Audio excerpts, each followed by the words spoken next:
Hi friends, ನನ್ನ ಹೊಸ YouTube ಚಾನಲ್ಗೆ ಸ್ವಾಗತ. ಇವತ್ತು ಬೆಂಗಳೂರು ವೆದರ್ಗೆ ಒಂದು ರಸಮ್ ಮಾಡೋಣ ಬನ್ನಿ. ಇದಕ್ಕೆ ಬೇಯಿಸಿರೋಂಥ ಬೇಳೆ, ಬೆಳ್ಳುಳ್ಳಿ, ಹುಣಸೆಹಣ್ಣು, ಜೀರಿಗೆ, ಮೆಣಸು, ಒಣಮೆಣಸಿನ್ಕಾಯಿ ಇಷ್ಟು ಪದಾರ್ಥಗಳು ಬೇಕು.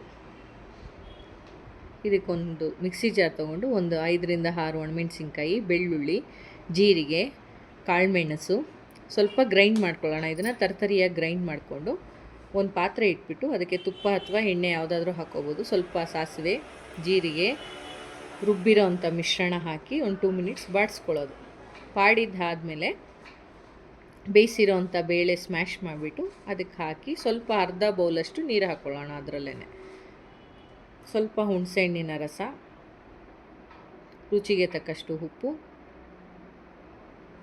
ಸ್ವಲ್ಪ ಕುದ್ದಿದ ನಂತರ ಸ್ವಲ್ಪ ಕೊತ್ತಂಬರಿ ಸೊಪ್ಪು ಹಾಕಿ ಕುದಿಸಿದ್ರೆ ಈ ಚಳಿಗೆ ತುಂಬ ಚೆನ್ನಾಗಿರುತ್ತೆ. ಇದು ರಸಮ್ಮು ನೆಗಡಿ, ಕೆಮ್ಮು, ಶೀತ ಆ ಥರ ಆದಾಗ ಈ ರಸಮ್ ತುಂಬ